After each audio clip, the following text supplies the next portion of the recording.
When I did my candidating here, they call it a tryout. When I was a brand new, shiny, newly ordained Unity minister back in 2016, I did a workshop because I was required to. It was part of the tryout. My workshop was called, "What is Your Song?" Because we all have a song, each one of us, and we're always singing it. It may be a lamentation. It may be one of those sad country, he done me wrong songs. I've sung plenty of those. It might be a joy-filled song, but we're always singing a song. And I love the words of this song that was just sung for us. It tells us that Spirit is always singing through us. Always. Spirit is always singing through us. And so as we move into the time where you're going to connect a little bit closer to those at your table, I'd like to take a moment and let you introduce yourselves at your table so you know each other. So just take a moment. It's okay. You're not on camera. Introduce yourselves. So what is the theme of your song? We're all singing a song. What's the theme of your song? What's the song that runs through your life as the thread? The one message that is running through your life. For all of life is energy, and all energy is vibration. And the sciences have done much to help us understand that more. What we knew intuitively, instinctively, we now know through the sciences that the universe is vibration, that we are all vibration, and that vibration moves through us. We are, each one of us, the harmony of the spheres. That's what we are. That's who we are. So what's the song that we're singing? What's the words we repeat? What are the words we give power to? The thoughts that run through our minds, and then the words that follow. What are the mantras that we create? The lyrics that is that common thread in who we are today. There are songs of our nations. You know, here in the U.S., the songs are about personal power and accomplishment, and they're wonderful songs. They're not the same songs other nations sing. You know, the Philippines, Native Americans, they sing songs about working together as a group in harmony. Neither one is better. They're just different. They're songs that we grew up with. They're messages that we grew up with, that personal accomplishment was important. We grow up with the songs in our families. They are the ones that earliest imprint upon us the message that we carry through our lives, underlying everything during our younger years and beyond. Were you the pretty one? Were you the smart one? Were you the athlete? Were you the clown in the family? Were you the youngest? And maybe as the youngest, your ideas got dismissed or ignored. Were you the oldest and you had all the pressures of being the oldest? And as we grew and changed, and maybe we had an injury and we're not an athlete anymore, where do we fit? That was always what we were in our family. We were the accomplished athlete. As we grow older and we look in the mirror and go, I think my good years are behind me.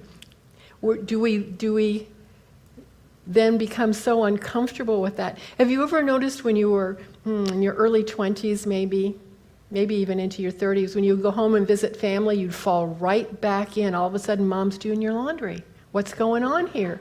You fall right back into those habits again, because the boxes that our families put us into, and they need to, especially if they have a lot of kids, we fit back in there. Even when it's uncomfortable, unless it's uncomfortable enough, we decide to choose a different one.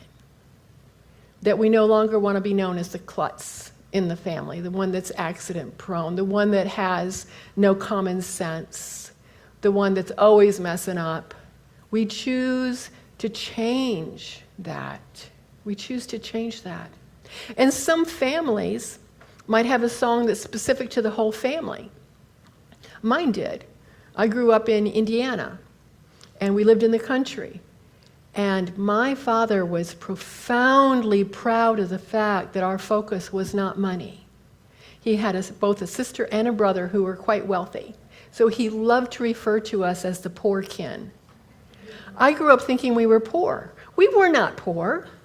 We were not. But in the country, in Indiana, you're taught to be humble and not to be flashy, not to flaunt what you have. And so the message that, one of the messages that I received was we don't need a lot, we don't require a lot. And in my young mind, that also turned into, I don't deserve a lot. And that was never the intention of my parents. That was never their intention. And as I was working with this to share with you today, I started to wonder about my children. We had some lean years. There were more than one or two lean years in my family. I hope I did not pass that message on to them, that they did not deserve much, because that's something we need to work on. It took me a lot of years to outgrow that, because I thought that was part of the message that I received. We look at Myrtle Fillmore, the mother of Unity, co-founder of the Unity movement. What she grew up in her family with was horrendous. People in our family are subject to tuberculosis. Women in our family are frail. Women in our family die young. That was the message that imprinted upon her being as a young woman. And she yielded to it. Her song must have been one of great lamentation, for she suffered physically. Until she and her husband Charles were trying to find answers anywhere, went to that wonderful speech given by Eugene B. Weeks, a student of Emma Curtis Hopkins, and she heard the words, "You are a child of God, therefore you do not inherit sickness. You are a child of God, you do not inherit sickness." And she started singing that song to her body. And it took her a year and a half, but she sang that song, and she apologized to her body for ever thinking it was less than perfect, for ever thinking there was anything wrong with it. And she sang herself well. And she was so absolutely taken by this knowledge. They called it new thought. It's not a new thought, it's an old thought, that we have this power within us, that thoughts have power, words have power, and to use them in a positive way, that she then wanted to share it with everyone she knew, to sing that song to them so that they could also be whole and well. And she did. We know how it worked for her. She grew stronger. She grew stronger in faith. She grew stronger in her Christ consciousness. And we all benefit from that today. Change is inevitable for all of us. Change in our lives, change within ourselves. And some of that change does not feel sometimes always positive. Wait, the season will change. It always does. The season will change. As long as we don't cement ourselves in that song, that he done me wrong, she done me wrong, I'm a victim, and drag it around like a lead ball. Wait, the season will change. Absolutely. We allow for the fullness of time. The fullness of time. Grace for the present moment. For everything around us is in perpetual change. Everything, there's a season and time passes. So what's the song that you're singing? What's the theme of your song?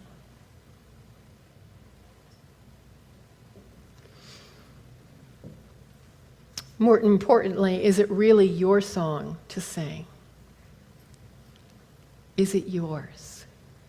Do you like the melody, the vibration, the message? Or is it time to choose a new one, to create a new one? What does your heart want to sing about? Personal power, leadership, compassion, love, service? Listen to what your heart is saying. You will find your passion there. Absolutely. Matty Stepanek was a special, special young boy, born with a rare form of muscular dystrophy. It robbed him of his mobility and robbed him very early of his life at age 12. But as you will hear from the poem I'm about to share, it did not rob him of his love for life and for everyone in it. He was a talented young man who became a published author and inspired disabled and non-disabled people alike. It's called Heart Song. I have a song deep in my heart, and only I can hear it. If I close my eyes and sit very still, it is so easy to listen to my song. When my eyes are open and I am so busy and moving and busy, if I take time and listen very hard, I can still hear my heart song. It makes me feel happy, happier than ever, happier than everywhere and everyone and everything in the world. Happy like thinking about going to heaven when I die. My heart song goes like this. I love you, how happy can you be? How happy can you make this whole world be?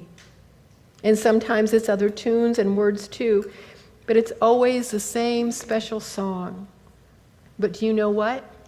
All people have a special song inside their hearts. Everyone in the whole world has a special heart song. And if you believe in magical, musical hearts, and if you believe you can be happy, then you too will hear your song. We all have a message, a theme to live. Some of you might be singing it right on key. Others of us are still working on the melody. It's a lifelong work. It is to live, singing it into being that expression, determining how best to express our divine selves in the world. So now we're going to turn to the task at hand. In a few moments, not quite yet, you will see some questions on the screen. And Aaron and Carolyn, our servers, will be giving you copies as our specials today that you'll have at the table to work with as well. There's pens on the table if you need them, if you'd like to make notes. So at each table, we need someone to volunteer to start, but everyone will be involved. What we'll do with these questions, it will go around the table. The first person will read the question, and then we'll take just a moment or two, not more than a minute, to allow you to consider that question, and then be ready for discussion, to have a conversation. You will not be asked to share anything at your table you're not ready to share. For this is a conversation where we want everyone to have the opportunity to answer each question, but not necessarily if you don't want to. No, thank you is a complete sentence, and please feel free to use that.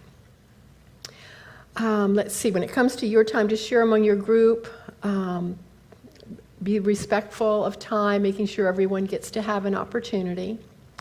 And those folks who are on Zoom, you folks on Zoom, we're going to mute you from inside the sanctuary so that you can have your group and discuss the questions. Deborah Butler is going to be your facilitator. And if you're joining us on Facebook or on YouTube, we will have the focus on the screen, the questions on the screen here in just a moment. And if you visit our talk later on the website, you can still see the questions. So let's go ahead and pass out those specials, and we will focus on the questions up here. And please have fun with this.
Ding, ding, ding, ding, ding, ding, ding, ding. Let's come back together. Every person at your table, and every person in this room, every person in this world has a story to tell. We each have a story to tell. The events that we've lived through, our accomplishments, our disappointments, our failures, our hopes, and our dreams are all part of that story. Are all part of our story. Your story. The stories we carry in our hearts and our minds shape our experiences of life, and they create the lens through which we see our world.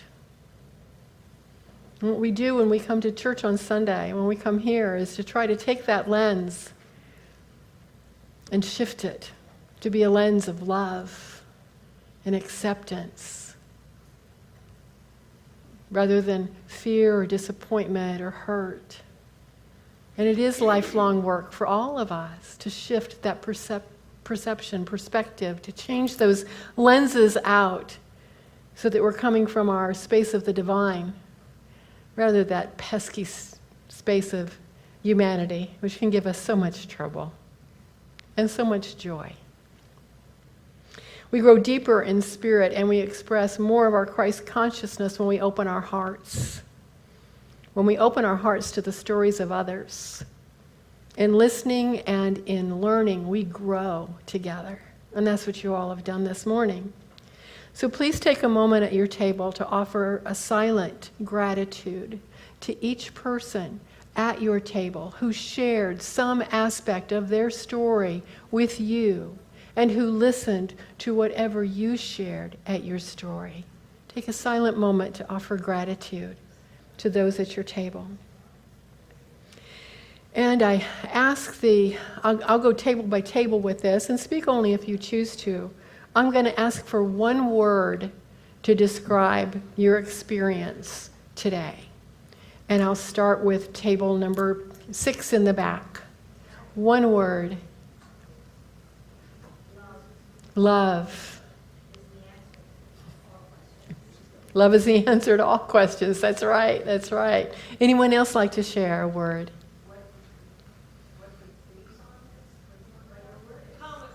Comical. Oh, that's awesome. All right. Your experience was comical. Pegs, do you have a word that describes your experience? Hallelujah. That's awesome. Thank you. Table number 4. Accepted. Beautiful. Anyone else? Discovery. How about anyone else from this table? Uplifting. Awesome. Expanding. Thank you, Damon. I thought it was very sweet. Sweet. Oh, thank you, Richard. Yes. Let's see. Anyone else from table, I think that's 4, that wanted to share a word? Yeah, or we... Gratitude. All right. Thank you. Table number 2. A word. Oh, did he steal your word? Oh. Grateful. Being here, grateful for sharing. Wonderful. Grateful for all the gifts that the universe keeps bestowing. Wonderful. Anyone else from your table like to share a word? Hope. Thank you. Thank you. All right. Tech table, yes. Faith.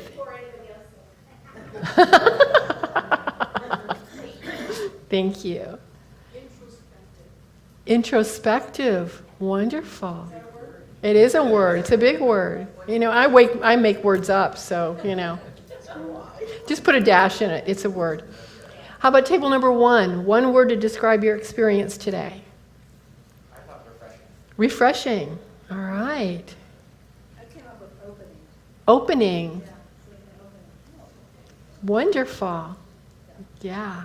Zilpa, did you have one word you wanted to share?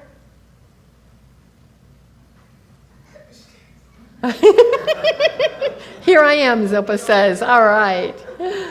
Do either of you have a word you'd like to share? A word we wanted to share. Yes, ma'am. I don't think I got that. Okay, that's all right. Aware. Okay. Wonderful. Yeah. Attention? Paying attention. Wonderful. Okay. Well, we're going to have our music team come up here and lead us into song to go into a short meditation as we move into the rest of our service. Thank you. So just relax into your seat. We'll probably lower the lights a little bit.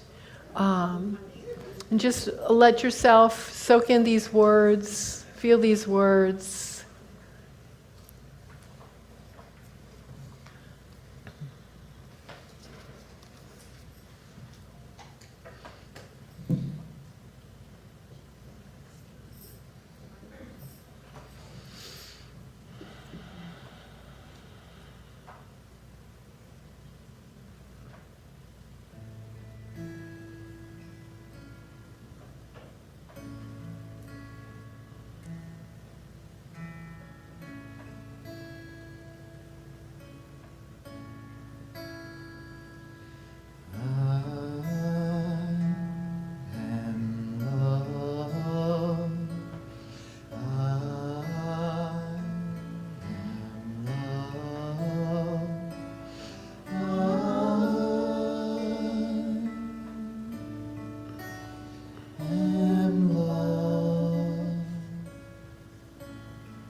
We take the words that were spoken at our tables.